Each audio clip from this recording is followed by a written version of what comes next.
Well, let me share one part of it, like a theatrical reading.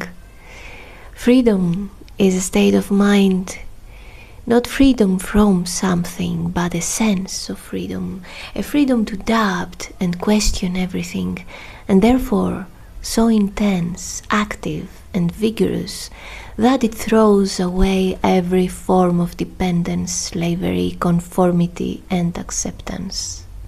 Such freedom implies being completely alone.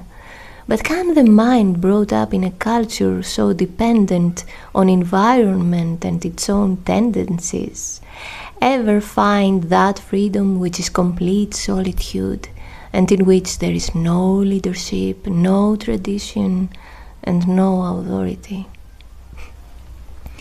This solitude is an inward state of mind, which is not dependent on any stimulus or any knowledge, and is not the result of any experience or conclusion. Most of us, inwardly, are never alone.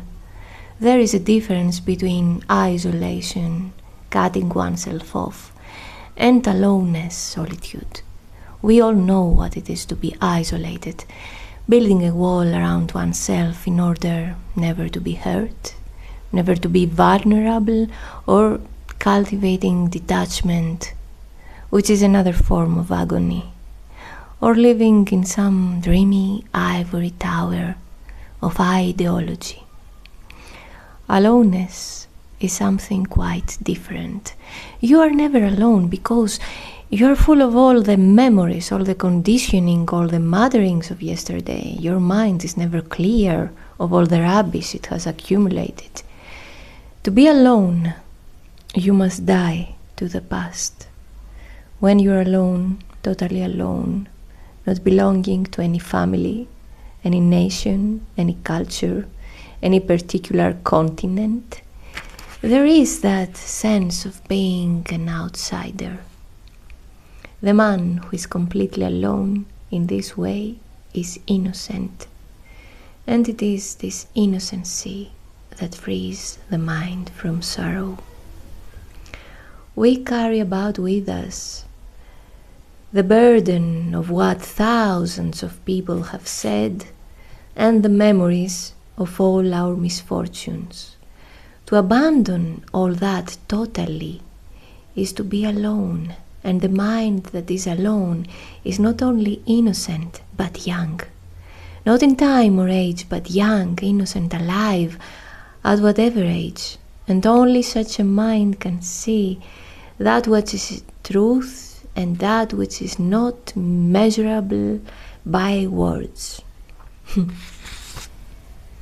In this solitude, you will begin to understand the necessity of living with yourself as you are, not as you think you should be or as you have been.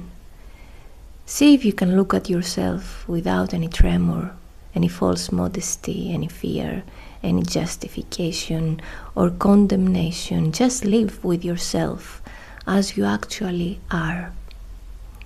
It is only when you live with something intimately that you begin to understand it. Anyway, so freedom can only come about naturally, not through wishing, wanting, longing, nor will you find it by creating an image of what you think it is. To come upon it, the mind has to learn to look at life, which is a vast movement without the bondage of time. For freedom lies beyond the field of consciousness.